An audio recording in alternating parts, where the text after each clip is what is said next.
Check out my mermaid pants. Uh-huh. Check it, girl.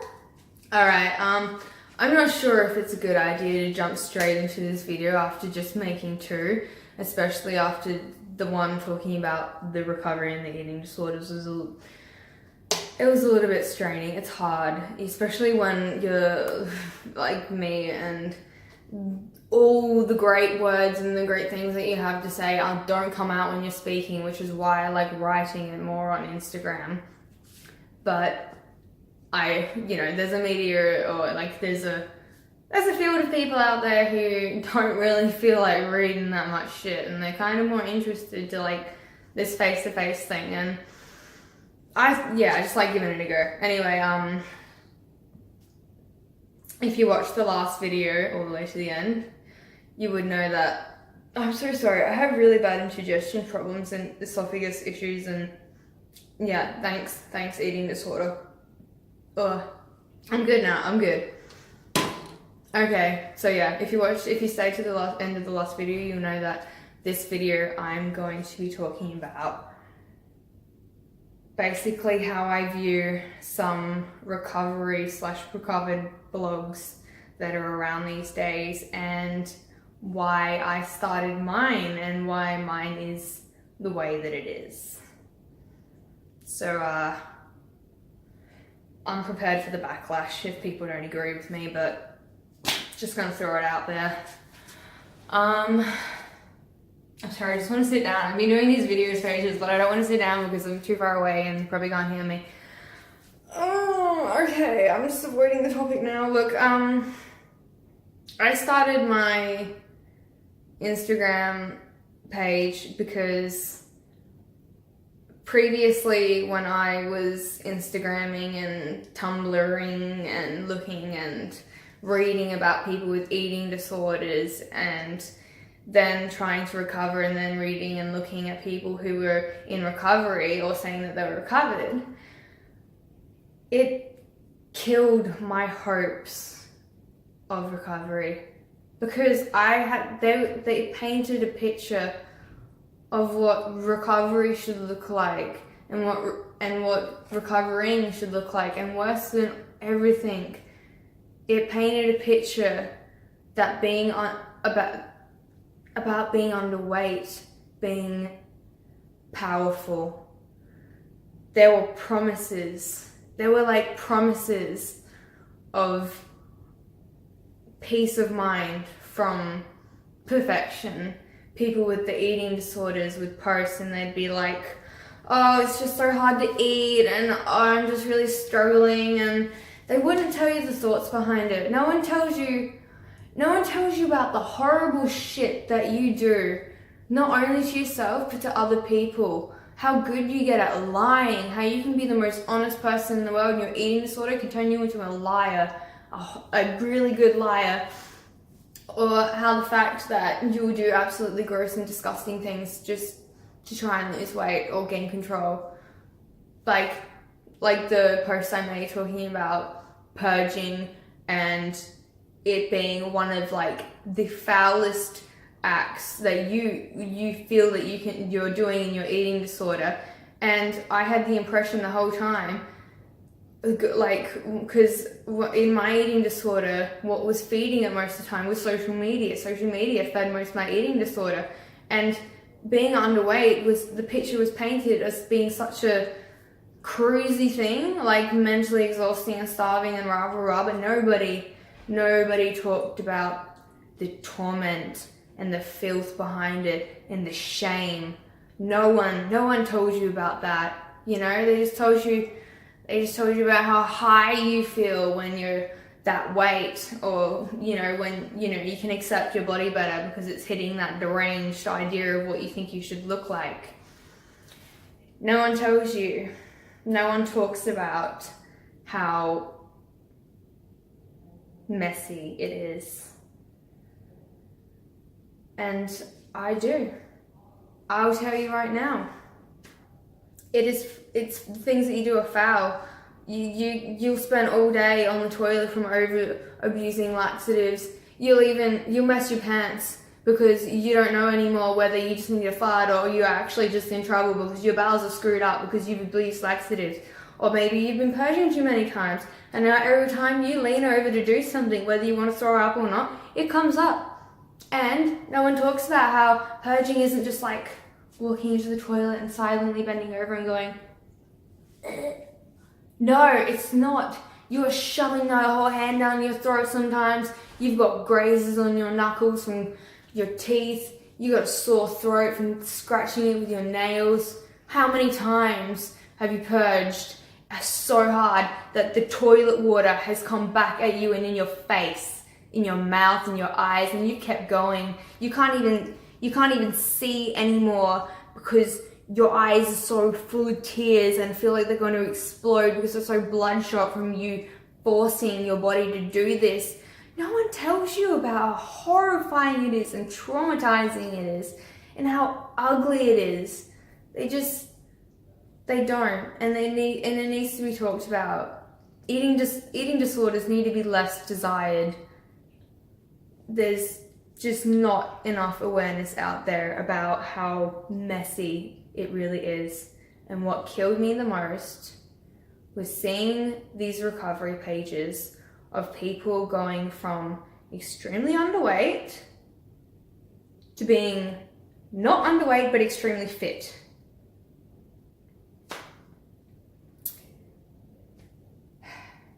You're physically recovered, but you're not mentally recovered.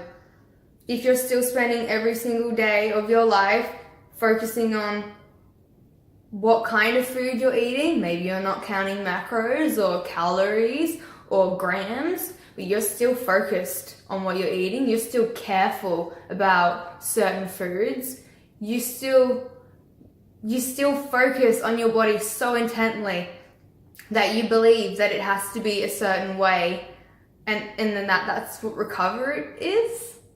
You're still being held down by your eating disorder.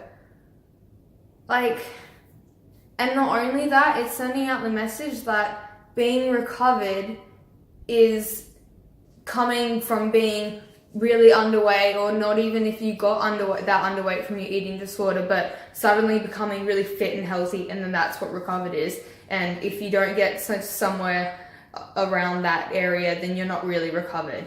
That's how it feels when you see that shit, when everybody who was at a horrible place in their eating disorder suddenly gets recovered, and they're not talking about how fucked up every single day is, and they're just posting more photos of their recovered body, but still you can tell they are not getting peace of mind from their eating disorder, because otherwise, why are they spending so many hours at the gym?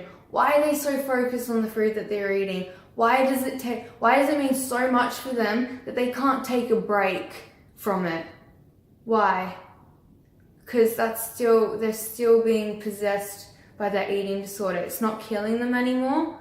It's not ruining their life, but it's still stopping them from being who they truly are. And more importantly, it's sending out the message to people like me and other people struggling with an eating disorder that recovered is eating a specially healthy diet and working out to be okay with your body.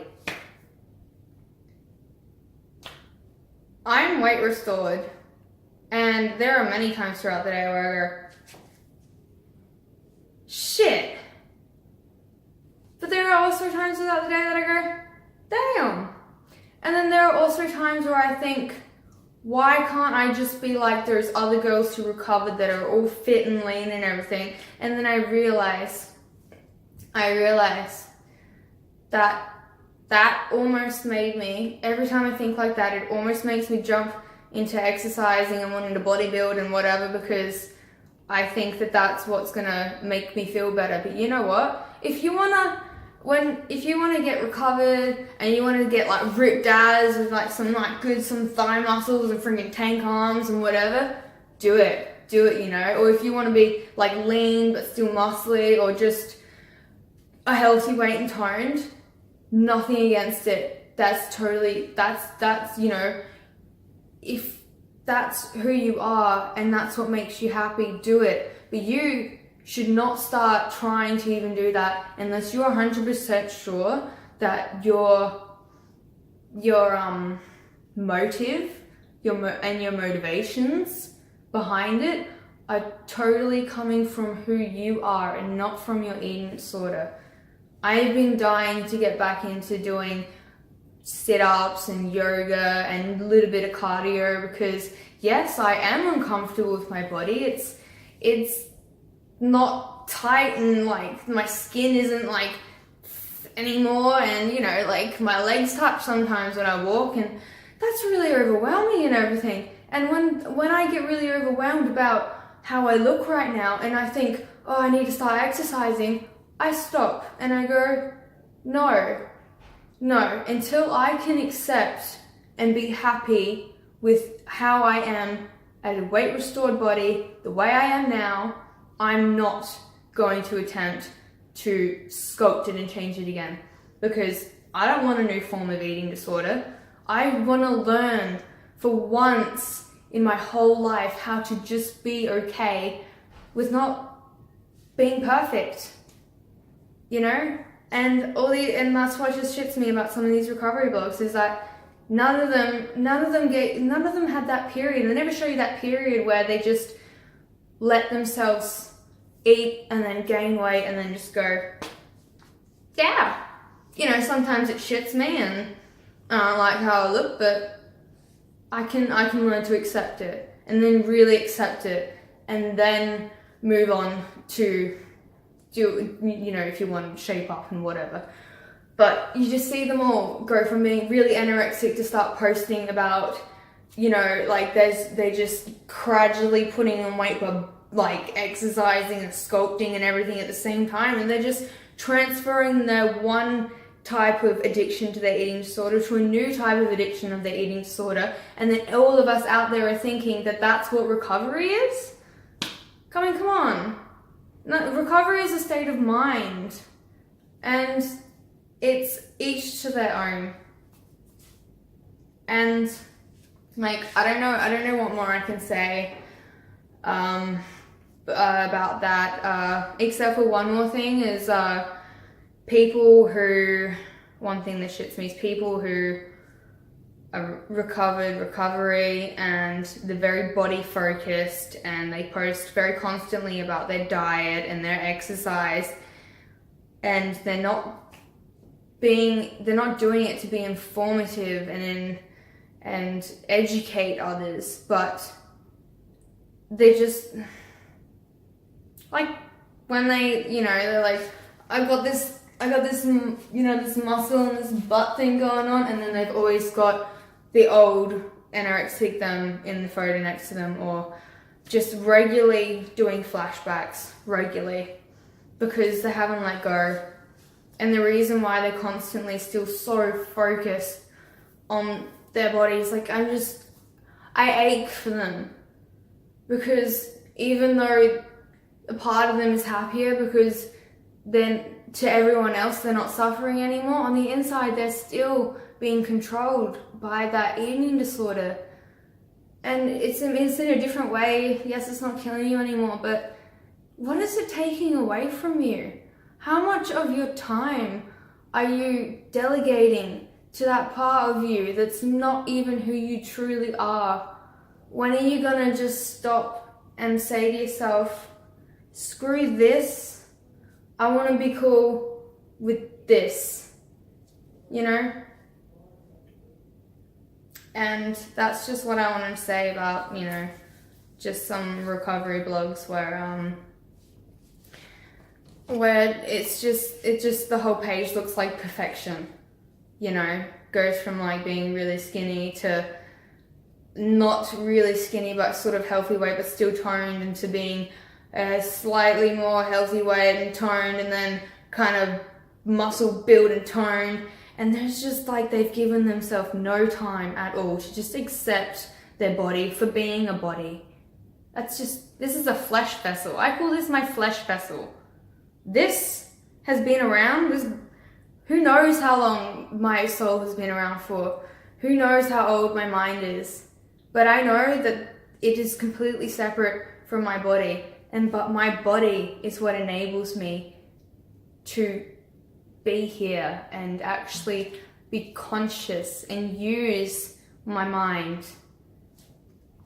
And that's where I think people kind of screw up in their attempts at recovery, is that they think that in recovery it's okay to still focus so deeply on your body because you're focusing healthily on it. You need to just not focus on it whatsoever. You gotta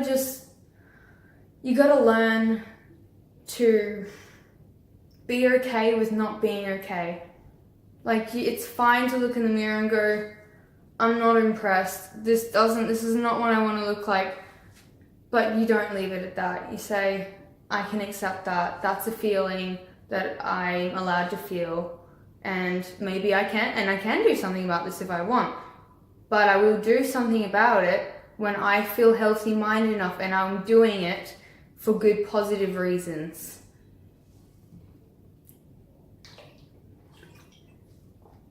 So, yeah.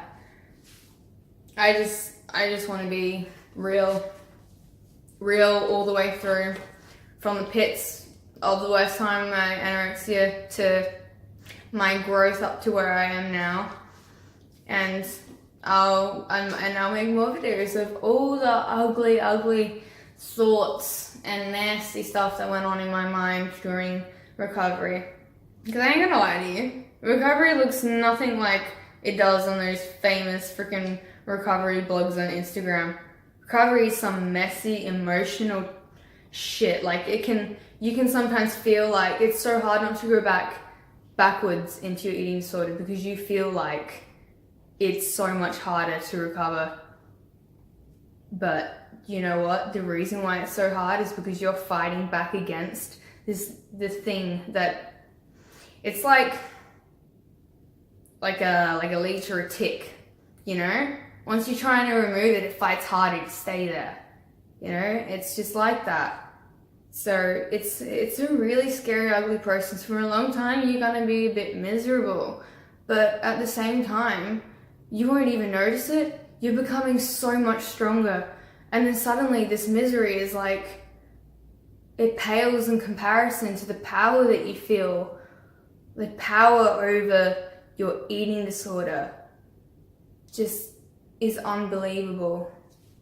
And so, like, I will be posting more about what went on between, because I did drop off the net for a while last year while I was doing most of my recovery.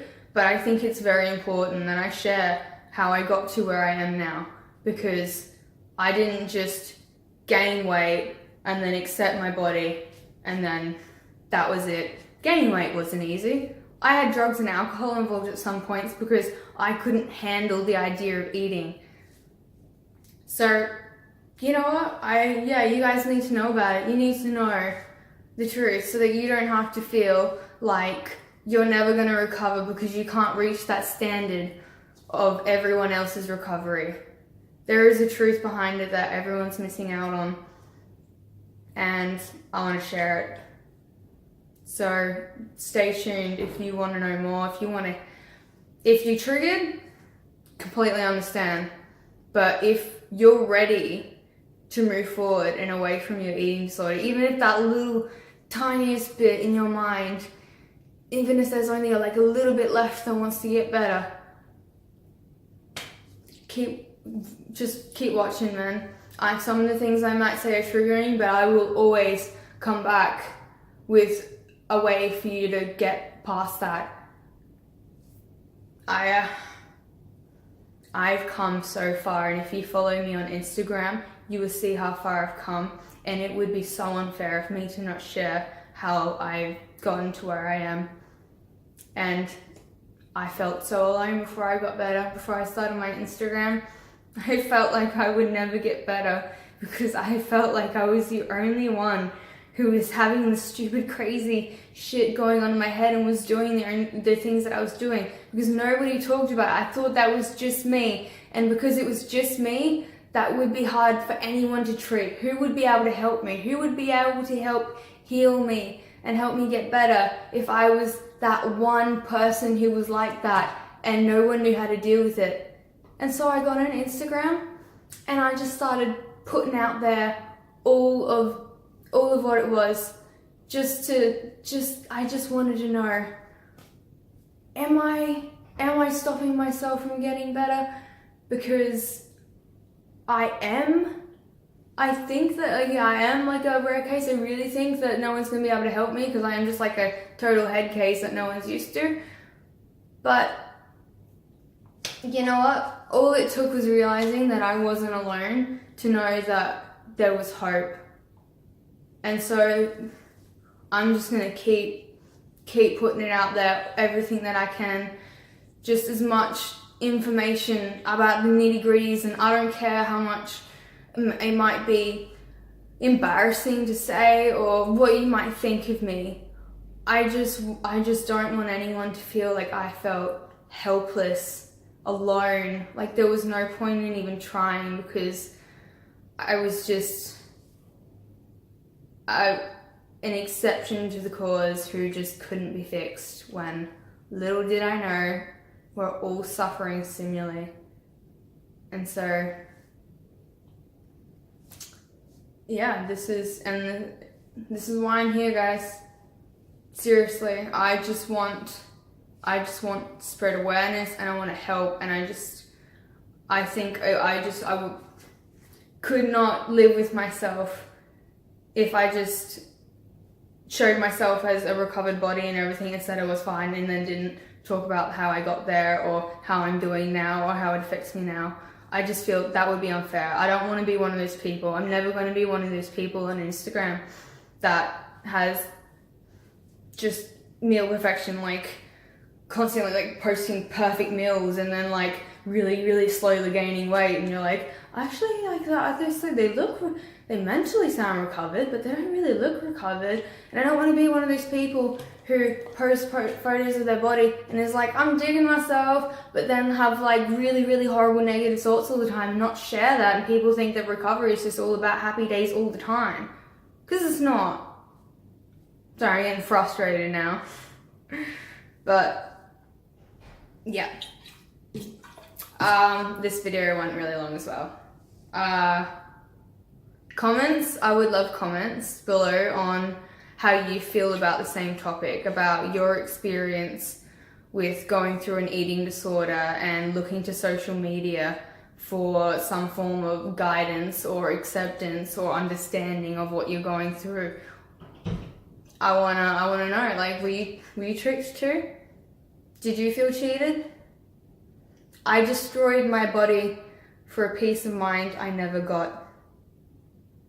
I wrote that years and years ago, and I didn't recover for a long time, even though I realized that. But it didn't take long after I fell into the depths of my eating disorder to realize I thought that everyone made it look like when you got underweight, things were just easier. They were so manic, and they just portrayed, all they showed was all like the pretty outfits that they show off, and like how they fit anything, and how like they don't stress anymore about freaking stupid shit, like, you know what I'm talking about, the glamorization behind it. And that affected me so much that once my eating disorder had physically started to take a toll on me, I got on my Tumblr, which is where I was very triggered at first, and I wrote, I destroyed my body for a peace of mind I never got, because there was empty promises all over social media that becoming that way was going to make me feel better. Check out my Instagram of me at my lowest weight and see how happy I really was. There's no happiness there. There's a high because you're dying and you can't see things for how they are, but you're not happy. But I can teach you how to be happy. Maybe I'm not fully there myself, but if you're not where I'm at now, I want to bring you to where I'm at now. And if you're above where I am now, then come at me and give me a hand too. Because honestly, at the end of the day, it ain't just going to be your doctor who's going to save your life, or your mum, or your sister, or your brother, or your family. It's going to be your community. It's going to be the people who understand, who've been through what you've been through. That's going to make a difference. You guys, my followers, the comments, the feedback, the interaction, that has been the difference between my recovery in the past and my recovery now. Because I'm not alone. I know now. I'm not unfixable. I just have an eating disorder. That's not fixable, but it's controllable. You're good at control, obviously, if you have an eating disorder. So we just gotta utilize it in another way. Anyway, I was supposed to end this video like 5 minutes ago, and yeah, like I said, just I'd like comments or opinions of how social media affected you and your like eating disorder. Okay, see ya.